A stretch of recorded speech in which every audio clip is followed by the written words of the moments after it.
Okay, good day everyone. Welcome to eBusiness and eCommerce. I'm your instructor, Waleed Ali. And in this course, basically what we're going to be talking about is just how to market and sell your products online just by the use of the internet. Okay, market your products and services. So let's get into it. So what is eBusiness? eBusiness is conducting business via the internet, buying and selling of goods and services, providing technical or customer support through the internet. Okay, so basically eBusiness is any type of business that you do on the internet. Okay, so any type of customer support. If you use any type of if you do any type of business on the internet, such as marketing, sales, customer support, all that stuff, anything that has to do with the internet is e-business. So what's the difference between e-business and e-commerce? What is e-commerce? Buying or selling goods or services through the use of the internet. It involves transfer of money and data to execute the transactions. Okay, so the difference between e-business and e-commerce is e-business is everything in a whole. So as long as you're using the internet to do any type of work for your business, that's what e-business is. E-commerce is any type of transaction. If there's a transaction that happens, sorry, there's a transaction that happens like a buying or selling of a good or service where money is transferred over the internet, that's called e-commerce. Any kind of commercial transaction that is facilitated through the internet. Okay, so that's basically the difference. E-business refers to all aspects of operating a business online, which is marketing, sales, advertisements, customer support, job banks, right? So even if you're posting a job online, that's e-business. And then you have e-commerce, which refers to specifically the transaction of goods and services, right? So retail, wholesale, dropship, crowdfunding, subscription, physical products, digital products, right? So if you think of all these different type of companies, you think of retail, wholesale, dropship, right? You think of Amazon, you think of Kickstarter, subscription services. You think of whatever a lot of people have, like the shaving club, right? That's a subscription. Physical products, digital product services, right? These are all things that people can purchase online. If you go online, use PayPal or Amazon Pay or Stripe or whatever, that is basically e-commerce.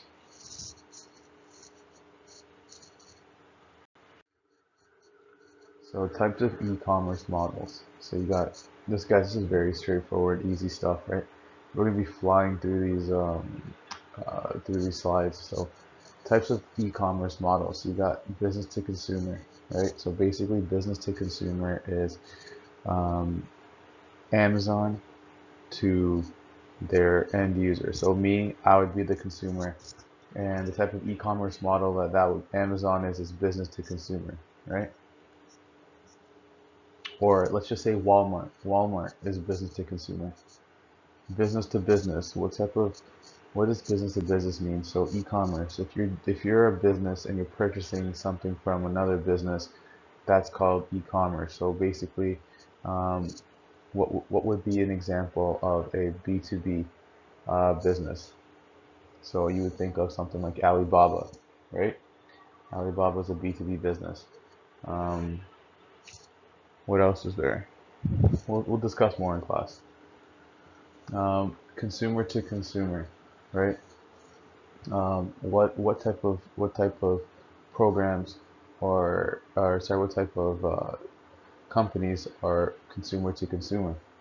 So when you have two people who are coming together and selling to each other, what is that? Oh, that would be something like a Kijiji or an eBay, right? That'd be consumer to consumer. And then you got consumer to business. What type of businesses fall under consumer to business? So basically, you'd be looking at like any type of social media, right? Because you're a consumer, you're selling to the business. So like you would be, let's say you're on Instagram, you have 16,000, 100,000 followers, and you go to a company and say, hey, listen, I'll market your company, and 20, 100,000 people will see it because I have so many followers. So that's consumer to business, right? You go to a business and say, hey, let me advertise for you, right? So that would be consumer to business. Okay, so why do we need e-business and e-commerce? So why would you need e-business and e-commerce, guys? This is super simple stuff. This is the first slide. Things are gonna get a little harder after this, but this is just like the basics of what we're gonna be covering. Why do you want e-business and e-commerce? So basically, you're broadening your target market and reach. Okay, because it's online, everything is 24 hours, right? You can go on Amazon and purchase something at 9 a.m., 1 p.m., 5 a.m., 2 a.m., 1 a.m. Doesn't matter what it is. You'll always be able to use it. Online customer support, right? You can have customer support online, online reviews, Google reviews, all that stuff, right? That's part of e-business and e-commerce. So it's not a singular store. It could be accessed from anywhere in the world. So let's just say that you're selling a niche product. Let's say you're selling amazing Egyptian cotton scarves or something, right? And you have a store downtown Toronto.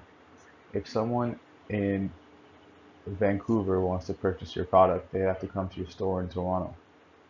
If there was no e-business or e-commerce, right? So in a situation like this, you would lose out on a lot of potential money, right? You'd have to open the store in Vancouver, and that would cost a lot of money and stuff like that. So you're losing on a lot of potential revenue. With e-business and e-commerce, even if you do have a singular store, you can even do online sales from a singular store, so you can ship it over to different people.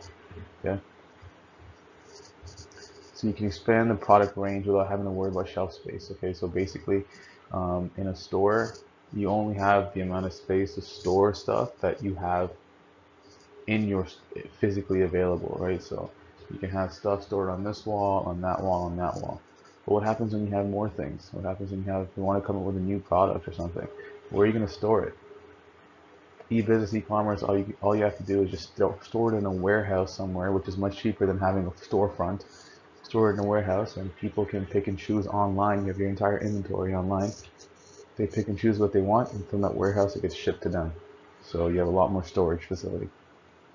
On top of that, um, you can also be like a drop shipper, right? So people who have businesses, you're just selling for them, right? So if they have a business, and you think that, hey, you know what, I like that product, I want to sell that product, I don't have a target audience for that, you would just take that, you start up your own drop shipping company, right? Your own drop shipping website, get all those products, put it on your website, sell it for a markup, and then have and then pay those guys to ship it over to the clients. So that's what drop shipping basically is. I'm sure a lot of you guys do drop shipping. Incredibly enhanced marketing and advertising, right? When you have billions of users using Facebook and Instagram, it's probably one of the best marketing tools in the world if you have an ad on Instagram or Facebook, right? And then these guys, they target their ads, right? Like if you're an old person, they're not going to they're not going to send you a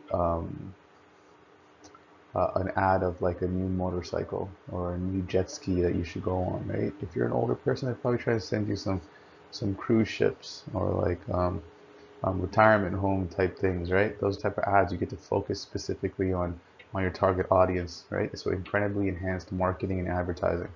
It's huge, guys. All right? Like we said before, 24-hour service. So you get to broaden your customer base geographically and demographically. Like I said, right? If you're selling stuff in Toronto and someone in Vancouver wants to purchase it, it makes it a lot easier for them to get access to your product and services, right? Demographically as well, right? Geographically is location, demographically is like um, men, women, different genders, different ages, different races, stuff like that, right? So hey, let's say you're selling stuff that a lot of black people like buying, and then if you have e-business, e-commerce, and you market it correctly, there could be a lot of brown, white, all these people who could be interested as well. Okay. like we said, online customer support, right? Online customer support is hugely used around the world. Um, you can go on a lot of different websites. As soon as you open up the website, there's going to be a chat that pops up, and someone says, "Hey, how can I help you?" And then you can just chat with a live agent, right, and get all your support right there. Online reviews, right? Google reviews is very important. Amazon reviews, people's businesses thrive heavily on reviews, right? Because when you can't see the product physically, you can't touch the product, you can't, that's kind of the issue, right? Because you can't physically touch the product or see the product. So you're relying heavily on reviews based off what other people are saying about the product, who bought the product, what was their experience with the product, right? Um, Now you're seeing a lot of fraud on Amazon and on Google reviews where people are making up accounts and they're trying to put in as many reviews as possible in order for people to purchase their product. A lot of fake reviews, right? So fake reviews are also something you got to look out for. And like we said, not a single search can be accessed for everywhere. Can expand product range without having to worry about shelf space and marketing, like we said. So basically, what can prevent adoption of e-business and e-commerce? Okay, so let's just say you're a flower shop, right? You're a flower shop in Brampton, and you don't really have any online presence. Like, you don't have a website, you don't have a online store. So what would prevent you? Let's say you want to get into it so you can grow your sales and grow your margins and grow your customer base. What can prevent adoption of any? So what can prevent you from getting this online presence and stuff like that? Okay, so we'll see some stuff what companies go through in order to try and adopt e-business e-commerce. So basically, lack of trust, right? A lot of data breaching, hacking. So consumers are afraid of sharing personal information online, which is very understandable, right? There's a lot of companies out there that they they lose people's information, and that information gets hacked into, and people's credit cards start getting ran through, their SIM numbers, all that stuff, right? So very difficult for people to transition to trusting um, online companies. Slow adoption of new technology, right? So everyone is wanting to purchase things over their smartphones, but a lot of companies aren't set up for mobile payments. It's pricey and tough to implement. So for example, you know, a lot of people want to purchase stuff online off like Amazon and stuff, but a lot of companies don't have that. They don't have that online marketplace, right? So it's very tough for companies to put it together. It's expensive. It's expensive, it takes a lot of time, and then you have to have somebody in the back end who's always working on it to make sure all the bugs are fixed. It's a long process. Online payment fraud. Statistics say that payment fraud can reach up to 48 billion by 2023. So statistics say that payment fraud can reach up to 48 billion by 2023. So obviously, like we said before, online payment fraud. $48 billion is a lot of goddamn money. Poor shopping experience, right? Customers cannot try on clothes or touch or feel the product in person. And a lot of times that people don't want to use online shopping is because they don't know the quality of the product. People want to feel the product, quality of the product. They want to know how it looks, how it feels, how strong it is, all that stuff, right? So poor shopping experience. And a lack of favorable reviews. Let's say, for example, your business is doing really well, but there's maybe 3, 4 clients out of, let's say, 5,000 or 1,000, 4 or 5 clients that just leave horrible reviews about your product. They just say, you know what, this product sucked. I got it. I got a defective product, right? So out of the 1,000 that you made, 5 or 4 were defective.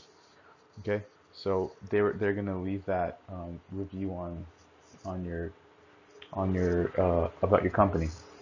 So that can prevent you from making money, right? So some people are afraid that, hey, you know what, if we adopt an e-commerce e-business platform, there's going to be a lot of people who are going to um, mess up our name. There's companies that I know personally firsthand that don't do a good job, yet they're still in the business. They're still in the industry. They're still working in the industry, but their products are horrible. And they're the ones obviously who will be afraid of trying to go online because it's they're going to be losing out on a lot of business, and people will finally figure out what they're doing.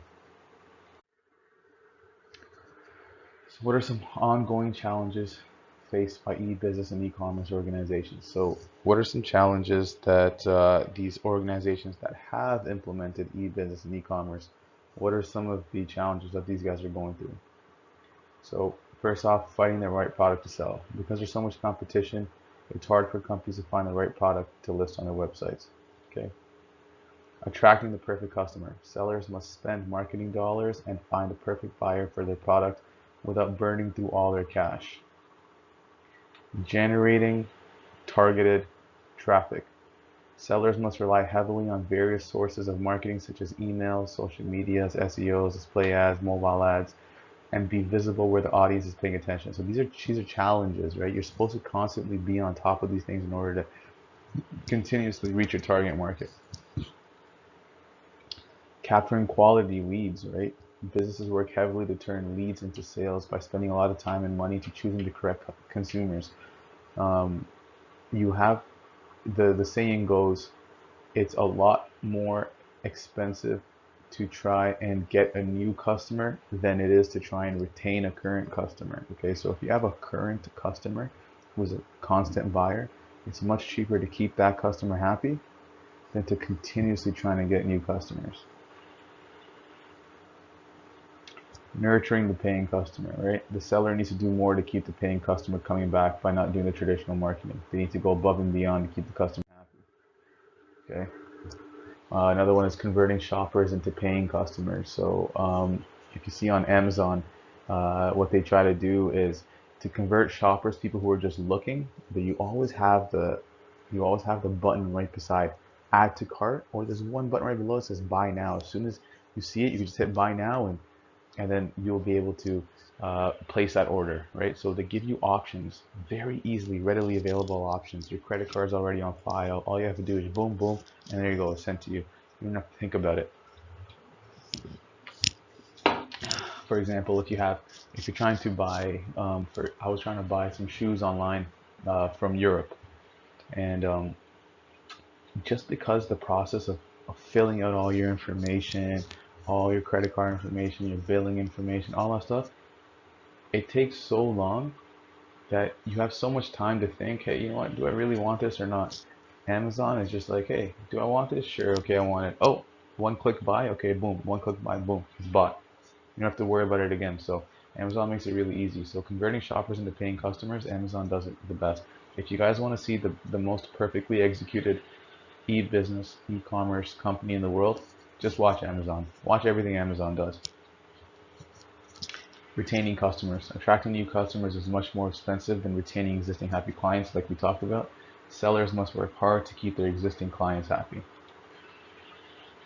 Achieving profitable long-term growth. Cutting inventory costs, improve market efficiency, reduce overhead, reduce shipping costs and returns. Okay, guys.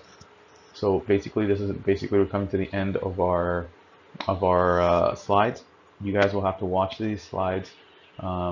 Going forward, you'll be watching the slides first, then we're going to be going live, then I'll be posting videos and questions for you guys to do for attendance and participation marks. Okay, guys, so you have to watch these slides first. I'll be asking questions about the slides to people in class. So whoever's in class is going to have to watch these slides, and they're going to have to be ready to answer questions from the slides.